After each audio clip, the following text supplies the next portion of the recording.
Hello and welcome to the very first episode of That Gaming Show. I am, of course, Jackson Ryan, and to my right I have Milky Pixel and Mr. Beau Shay. That Gaming Show is a gaming show all about the latest news, what's been happening in games for the past week. And the first thing on the agenda is hot off the presses, guys. You know it's hot So off the hot. presses. It's very So hot. hot. You can't touch it. Scalding. It's actually that Overwatch, the Overwatch League, have announced an extra 2 teams are going to be in the Overwatch League inaugural season. Yeah, well, the Overwatch League itself was only announced a month ago in July, which was quite an amazing announcement when it did come out. That it's quite a sophisticated city-based league that they've developed, which is going across countries. It's 7 teams, well now 9, Yep. but the original announcement was 7 teams based across North America and Seoul and Shanghai. So now they've introduced 2 more teams to the list, which is London and another LA team, which I thought was an interesting move. Interesting move, yes. You know, London's an obvious one, and I think that's a fantastic move to have a European-based team, and London's an excellent place to put it. I just thought another LA team, like there's quite a few places, even within the United States, that you could have another team. Apart from the doubling up. Right, Yeah. you know, like why do you need an LA Clippers when you've got, why not have a Chicago Bulls or, something else, using the NBA? The equivalent. Yeah. Yeah. I mean, we'll wind back to just when they did announce the Overwatch League. The Overwatch League, as you explained, Bo, is a global league that will pretty much take Overwatch as a competitive esport to, I think, to the next level, and really something that you don't think many other companies could put together. Blizzard have such a great financial backing, of course, that they'll be able to put something real great together. And one of the things that I'm really excited about is that a lot of the players actually are going to have salaries, for instance. So they've actually already put in a lot of safeguards. The league doesn't start until later this year, and the entire first season will be run out of LA. Yep. So I actually think that's why I was winding it back a bit, because I think the LA thing is, it seems a little bit strange maybe to have 2 teams, but at least from the first season point of view, it's probably going to make Just so excited, Jackson. Just so excited about this announcement that I just couldn't help myself. But no, it is exciting, and we've talked previously when the initial announcement came out that it's quite a revolution, I think, for esports in general. That this league and Overwatch as a game is a fantastic way to get the non-hardcore gamers into competitive esports. I think what Overwatch brings is that it is more easily accessible. So when you look at the Dotas and the Starcrafts and the League of Legends in the world, they're a little more complex and it's sometimes hard to follow what's going on.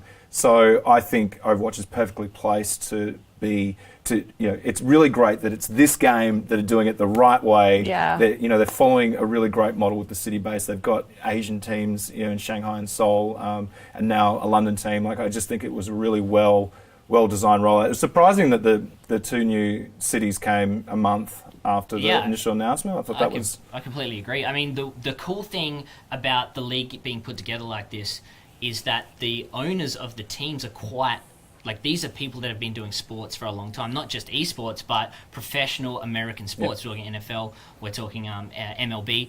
The announcement for the second LA team is by the Cronkies, I think it is. Stan Kroenke. Kroenke? What? I don't want to get that wrong, but if Stan Kroenke's watching, I mean... You'll never be the mascot for the team. Please let us know how to pronounce it. He owns, like, most of the Colorado teams in the US, the Denver Nuggets, and he also actually owns Arsenal FC. Oh, Like, wow, yeah. So this guy knows how to run a sports team. And then you've got Cloud9, the owner of Cloud9, founder of Cloud9, Jack Etienne. He bought the London team. Yeah. So it's set up to be probably the best esports league that we will see. Yeah. But it's interesting because you, Milky, you were at the Overwatch World Cup. I was. Leg in Sydney a couple of weeks ago. Yes. 3 weeks ago. And what did you think? What was it like being there? Riveting, Riveting. riveting. It was riveting. It was really good. I had so much fun. Robotic voice. No, to see the action in person, and to have the energy, the vibe of the crowd, support Australia, support their favorite players, and like just Overwatch in general was amazing. I want to see more of that. How many oi oi oi chants were there? One is too many. Yeah. Was it good? Did you enjoy the oi oi oi chants? Or I see No, that you get into it Yeah, at the time, and then after the fact you cringe. Like, yeah. So, you please. Well, I was just going to say, for those that who are watching who may not be familiar with the event itself, we recently had an Overwatch qualifier in Sydney, and with international teams, and the Australian team actually did really, really well beyond anybody's expectations that they would get anywhere. We just thought it was, great that there's an event here, but nothing's going to come of it. Then they ended up doing really well. Yeah, You were spoiler, we won. Don't take anything away from Blank. Blank are a professional Overwatch team, and they are very, Yeah. Of course. No, not taking it, but it was just... we're not taking them on. No. Of course. Speak for yourself, mate. Milky, Oh, that bronze tier. You were I there, saw. Okay. but Yeah. do you think that the audience that was there are ready to have their own esports team, their own Overwatch League team? Do you think Sydney could support that? Something that's consistently on, like, across a season that, 10,000 people would show up to every match? We have the potential. Yeah. It's definitely there. I think we're still laying those foundations down, but yeah, we Even can. with a small population? I mean, we practically sold out Kudos Bank Arena earlier in March Yeah. for IEM. Of course. We have the numbers of game enthusiasts here, Yeah. and Overwatch showed that even at the Star, the Sure. slightly smaller venue. Yeah. But yeah, I think, Okay. we get the footage out there, or not the footage, what's that word? The awareness out yeah. there. Just spread the good news kind of thing. And I think we'll have more and more people, especially since you were mentioning earlier that the barrier to entry is in comparison to League of Legends and Dota, it's easier to understand, it's quicker to grasp. Not just for a player, but for an audience member, for a viewer. So yeah, we can get butts and seats. Yeah. It was funny. I was reading some excerpts after the event, and it was just such an amazing experience, and people going, oh my god, like I'm going home to play right now, like I'm going home to play. They're pumped. I'm getting pumped. So it'd be interesting to see the player numbers like after that event, like see the spike in users. But yeah, it was it's great. Like it was amazing that event was held in Sydney. It was amazing that we were able to do so well. This league, I think, is the fantastic way to get esports into the mainstream. I think this is something, because of the game, I think the game's more accessible. It's got lots of colourful characters. It's really, it's fun, it's inclusive, it ticks all the boxes. The league is structured the right way. It's got a really good parent company that's kind of doing the right things with it. Whether we get an Australian team, though, and we've talked about this separately, I don't think we'll see a Sydney or a Melbourne-based team in this league, primarily because, we're 24 million people, but when you look at global markets, I just don't think Australia's got the chops to cut it with the New Yorks and the LA times two, London and Shanghai. Like, we're not in that league. The Digital Australia study came out from Bond University a couple of weeks ago, and Dr. Jeffrey Brand, who does a great job with that research, was saying that the industry in Australia is $3 billion plus, right? That's really not. It's big by Australian standards. It's big entertainment standards. It's a big by entertainment standards. But But when you look at globally. that compared to what LA can offer, or Chicago, or Berlin, or or Moscow, it's not quite there. Even the barrier to buying a team is, I believe, set at 20 million. So to get that kind of capital together is obviously going to require some pretty heavy you need investment. deep pockets, and people are only going to invest that money if they can get it back. And I don't think you're going to invest. There's not many things in Australia where you're going to invest $20 million and get a good return on it. Because I'm a professional investor. So if you've got $20 million you want to give me, please hand it to Beau at thatgamingshow.com. It's good that you've changed your email already. Mate. But if we stay on the esports theme and also the city-based esports competition, we wind the clock back again just only to Monday now. On Monday, there was an announcement by, I believe it was Gfinity, a British company partnering with HT and E events to create a city-based competition for esports in Australia. So we were talking about the Sydney team being something that Overwatch could do. Well, HT's gone and done it. Yeah, no, it was pretty amazing, actually. Well, it was a quite stunning announcement because no one really expected it to be announced, right? So we do just need to take a break so the transition on the screen can change over. Oh yeah, we can do that as well. Oh yeah. Why don't we do a quick break and then that covers our talk about Overwatch. The Overwatch League and the new announcement, which is fantastic. We're really excited for it. And next up we'll talk about the fantastic announcement that was made by Gfinity Sports out of the UK. Yeah. Oh. And here we are, transition done. Transition, that's what we like to see. That. Nice transitions. Flawless, in fact. Flawless, absolutely. And that's what happens on the first episode, you get flawless transitions. But as we were saying, Gfinity did announce this city-based league in Australia. So we've got Australian teams in Australian cities, Adelaide, Perth, Melbourne, Sydney. They're right here behind me. I don't think there's anyone else. Oh, Brisbane, they get it right as well. Brizzy, come on! Brizzy get a run as well. But probably the most interesting thing about this, one, is that it was a surprise, but two, that they would create a competition around cities in Australia. Just saying the market's not really there.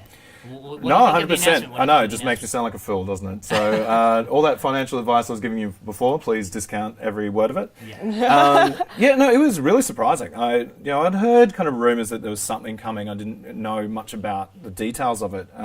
But when they did roll out, and it was city-based, and it's Adelaide and Perth as well. Like if it was just Sydney, Melbourne, Auckland, you'd understand. But it's all most of the capitals. Sorry if I'm missing one. Darwin, maybe. That's really amazing. It'll be interesting to see how they execute on it.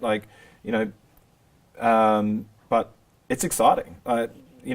We're talking about the kind of groundswell of the momentum that we've got from the great events that you went to. IEM and then Overwatch World Cup Sydney stage. This reminds me of something similar that Riot did in collaboration with ESL, League of Origin.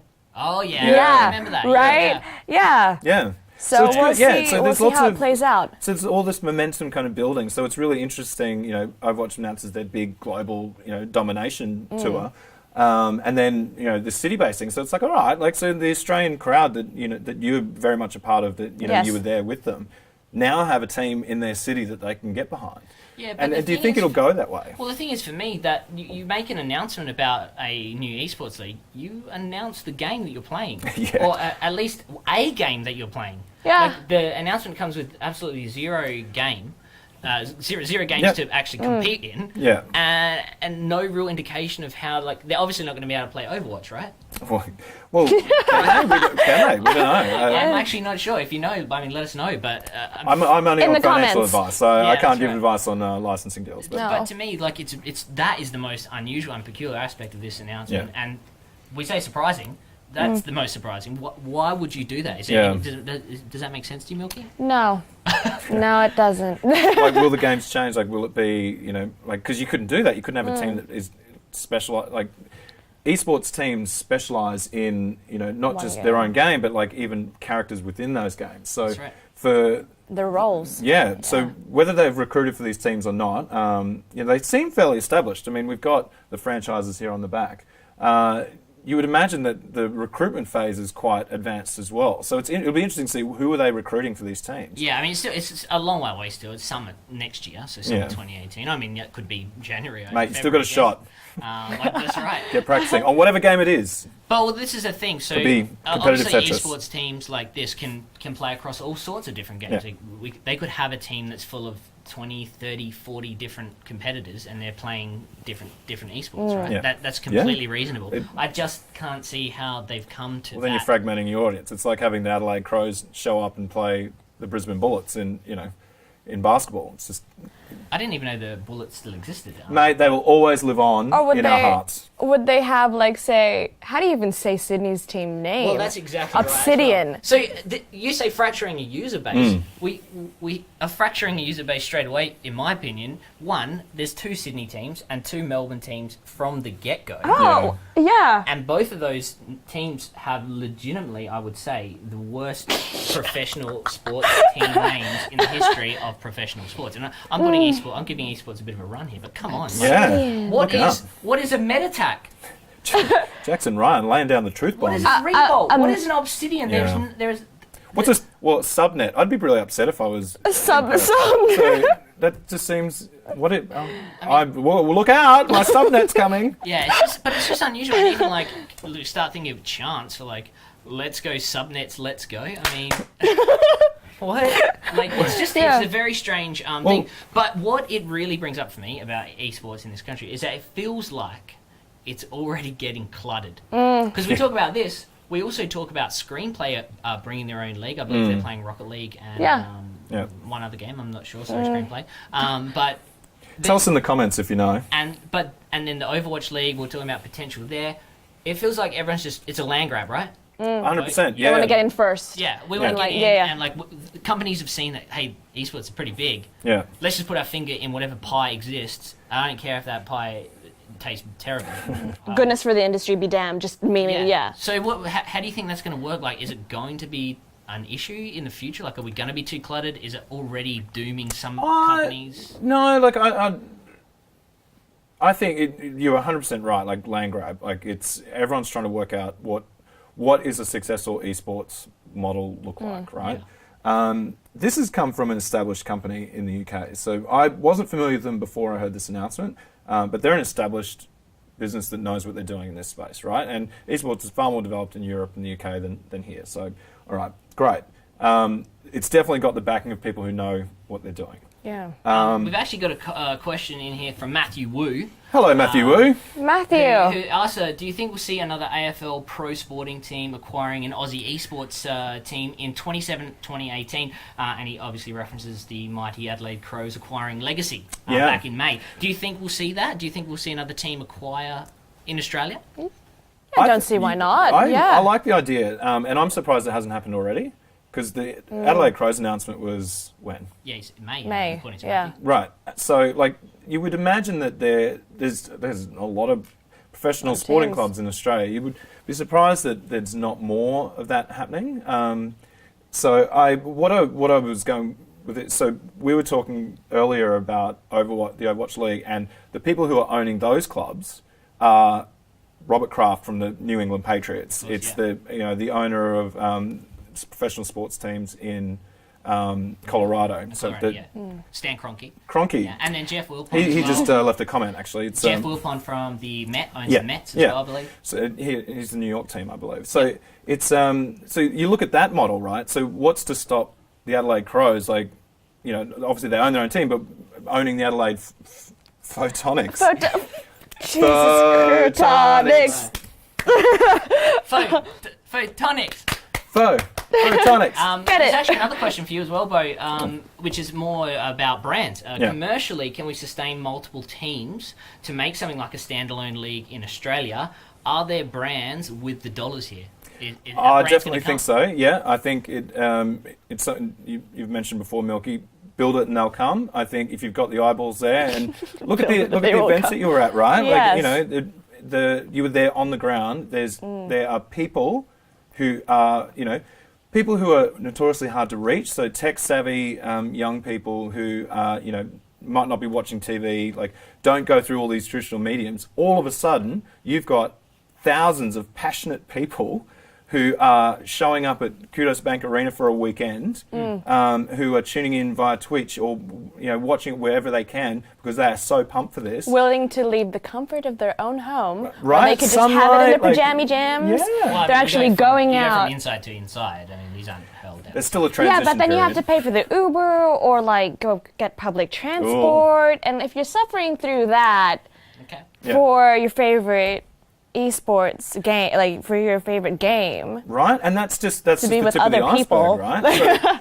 So brands are attracted to this kind of well, it's thing. an audience, right? So I think like you said before, we don't know much about this league in terms of what they're playing or the makeup of the teams or how it's going to be structured, right? Like, so not a lot of that detail is involved. But if there's people there that are like passionate, engaged fans, you will have brands there. I mean, we've already seen, and you mentioned before, Screenplay rolling out their league. St. George Bank is behind that. A bank. Like that shows you how far esports has come. That a financial institution is bankrolling an esports league. So Absolutely. so Commonwealth Bank, they'll be looking at it now, and going, right, our competitor's doing this. What can we get involved with? Yes. Yeah. I mean, particularly for a question for you, Milky, is that you see in like TV and film a lot of female, like a push for diversity, more female. Yeah. In esports, is this going to be a problem? Because when I watch the Overwatch League, I can't remember seeing a female besides a translator maybe, and on the commentary team. There was just one. So do you think like there needs to be a push for that as well? Like especially for something like this, do you think we'll see like 50-50 representation in the team, or do you think we'll just see it's all blokes, this is a blokes league, and eventually they make the esports women's league or something like that? Well, I mean, if we're going to open that, or just peel back slightly that little bit of can of worms. Yeah. Hit it with a sledgehammer, come on. Goodness, the stereotype, especially marketing-wise, has always been gaming has been a boys' club, and I mean, back in what was it, the early 2000s with the Frag Dolls. I mean, we kind of wanted to show, okay, girls are here too, and we're not doing it just because our boyfriend got us into it. Yeah. I think, even if just one female gets in on the ground floor, then it's like, oh, that more will follow. Sure. Yeah. Hopefully. Yeah. And I'm just talking from a team point of view as well, but when you're actually at the event, do you see a lot of women as well? I do. Yeah. They're in the audience. They're right there sitting next to me. I remember on the Sunday, which was the grand finale, I had 2 females next to me in the audience. So it's not like the girls You're aren't not in there. isolation, It's not like I'm surrounded. It's this massive sausage fest. Like there are females in the audience, and it comes back to like what you're saying about brands. And like 100%. brands also need to be targeting this market. Because one thing I think, and I'll come back to that. One thing I think is something like Overwatch is fantastic. It's so inclusive. Yes. Because Overwatch is already basically saying, hey, girls play these games, and there's female characters. Half of them are female. The characters that you can play. So straight away, females are going to come watch Overwatch. Now these guys bring up Rocket League or something. Yeah. I don't know. I feel like that they're not going to get that same audience straight away. Yeah, anyway. and it does depend a lot on that. And I mean, Overwatch has also got one of its most prominent characters, Tracer, is identifies homosexual, right? So, so that was an amazing thing that. Awesome, Blizzard. It's fantastic. More so of that. right, so that's again, that's why this game is the best game to be taking out to a global audience. So it's just making all the right moves. But sorry, back to your point. So. And talking about brands, and when you're there are women that love games just as much as everyone are else, willing right? to spend money. Both men and women are willing to, like, they're there. They want to buy the merch at the event because it's like the diva jacket, that bomber jacket. Yeah. I wanted one. I want one. I wanted one. And when someone I think we're mutual friends with on Twitter posted, "Hey guys, you don't have to have this like massive rush at the event. It's available online." All the time. Yeah. Everyone was like, "No, but when I asked one of the girls, like, why did you buy it at the event when it's available online?" She said to me, "I wanted to know that I bought it at the event." Yeah. Like, like band t-shirts, right? Yeah. Right? Yeah. It's like I will always associate Showing my age. my Band bomber t-shirts, jacket. Yeah. Yeah. No, Silverchair frog stomp. Boom. I feel the exact same thing as what she's saying, because like I'll turn up to a Crows match and be like, oh man, I need a scarf today. I forgot my scarf. I'll get another one. Like I want to show the support while I'm there. Yeah. I can get it at any time, but while you're there, you're in the moment. So of course you're going to buy. So brands need to think about that, right? Well, it goes back to what I was saying before, that they'll go wherever the audience is. And so Digital Australia study that was done by Dr. Jeffrey Brand at Bond University, and it came out recently, 47% of all gamers are women. Like, if you are a brand and you're ignoring the fact that 47% of that audience, that highly engaged, passionate audience, are women, and your product is catering to women, You're doing a you dumb. are missing out. You're doing a dumb. You are missing out. And I think they're starting to realise that and come to terms with it. And it's just like we're seeing with esports. Once someone works it out and they start making money from it, then it'll be like, you'll have all the girl gamer gear that you want. It'll be, the Iconic will be running it out, it'll be everywhere, which is great, right? Like, it's all positive. That's what I want. Oh my God, yeah. It's So just whoever owns that bomber jacket, can you please send one in for Milky Pixel via That Gaming Show? Jinx, who collaborates with Blizzard. I love you guys. There you go, from the Blizzard point of view. Hey, that is basically all we've got for, for the city-based sports league. Yeah. We'll see what happens. So stay tuned to that gaming show. We'll be covering this league as we hear more about it. Yeah, but that's all for the city-based league, and I'm telling you that those names need to change before it comes out. But, of course, we still have we've got 5 minutes left. Yeah. So the good thing about having 5 minutes left is I can talk a little bit about one of the biggest esports tournaments at the moment, which is the International, which is run by Valve, for Dota 2. So Dota? Dota 2. Dota 2, Dota 2. You say, Mate, it's Dota. I'm from Adelaide, so things change. And I'm from Queensland. This is actually something I wanted to, like, we've got a good cross-section of the do. country. Sydney, Adelaide, Brisbane. I wouldn't be supporting any Adelaide photonic. You wouldn't call the stalkers, please. Yeah. No, you wouldn't call my accent Sydney though. No, would not. No. We're actually getting a little bit away from sorry. I'm sorry. what I was trying to enjoy here, which is the International of Dota. Jackson, please tell us about the Dota International. Yeah, well, this is the tournament. This is the single biggest prize pool in the history of any esports. 24 million US dollars. So it's like Oh my God. 700 million Australian, which is great. That's a great exchange rate. So much money. And it's good that the exchange rate is that high because we actually have two Australian competitors which are still in the competition right now. One of those is, of course, Mr. Anathan Pham, I believe. I'm sorry, Anathan plays in OG. OG are actually playing tomorrow morning at 8 a.m. Yeah. So if you're Bright at all and early. interested in Dota, get up and watch and support. Support Aussies in action. So because we've also got Damien Chalk in. He plays in Newbie, I believe. So and those guys are actually they will be guaranteed top 3 finish. Now, if they win, the winnings are $10 million for the winning team.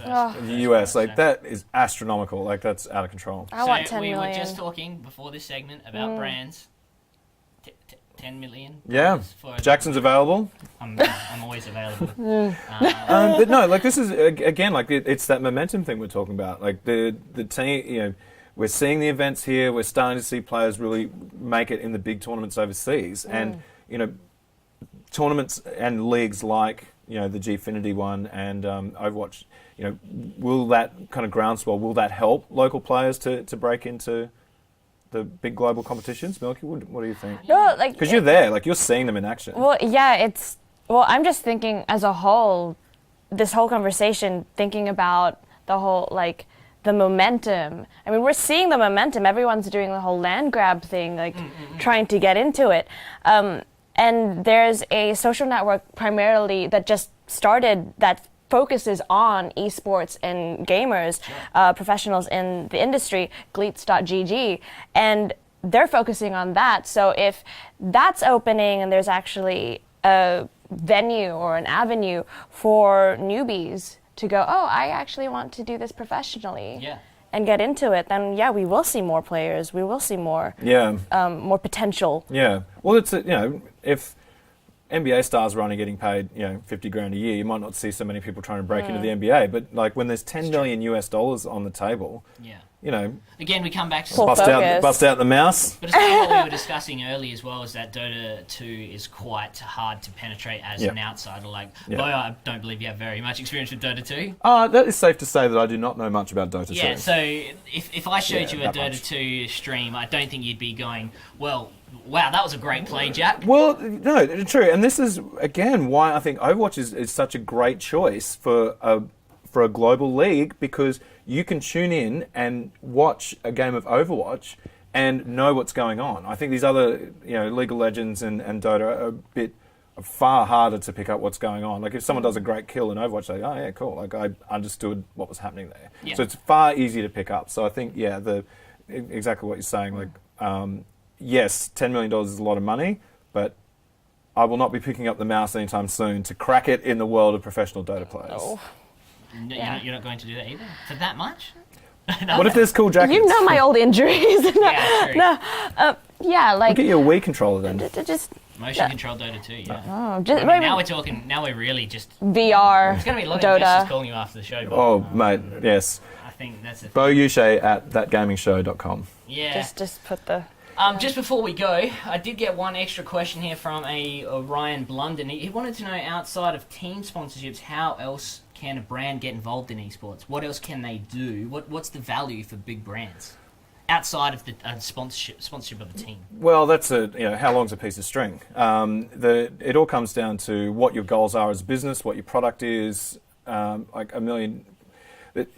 Gamers are also extremely cynical, and will see through overt branding straight away. So you have to be very what's the word I'm looking for? Genuine. Like you have to be. It has to be a true partnership. That I think actually makes the gaming industry, gamers, and like an amazing platform for brands, because if you get it right, they're so loyal. That's it. Right? Yeah. Like you've been there. You've seen people just going crazy for the brands. Like people are St. George jumps on as a sponsor, and no one's going, oh God, St. George. Like, no, like they're funding esports leagues. That's like it. everyone's like, oh my God, bank. that's awesome. A bank with money. So yeah, I think like it it really comes down to your objectives and goals. Like sponsoring a league, okay, it's not for everyone, but I would look at, you need to take a step back, look at what you're trying to achieve as a business. Look at the prominent teams that are out there, the players that are there, get to know them, get to know their followings, their social followings. I mean, you're a streamer, like you developed your own channels. Look at the Milky Pixels of the world. And look at, because you've had brand partnerships before, and will have again in the future after your debut tonight. There you go. We'll talk more about branding next week, because that gaming show will be back next week. Thanks for joining us on our very first episode. I had a good time. Did you guys have a good time? Oh, I had an amazing time. I know you did. That wasn't even sarcastic.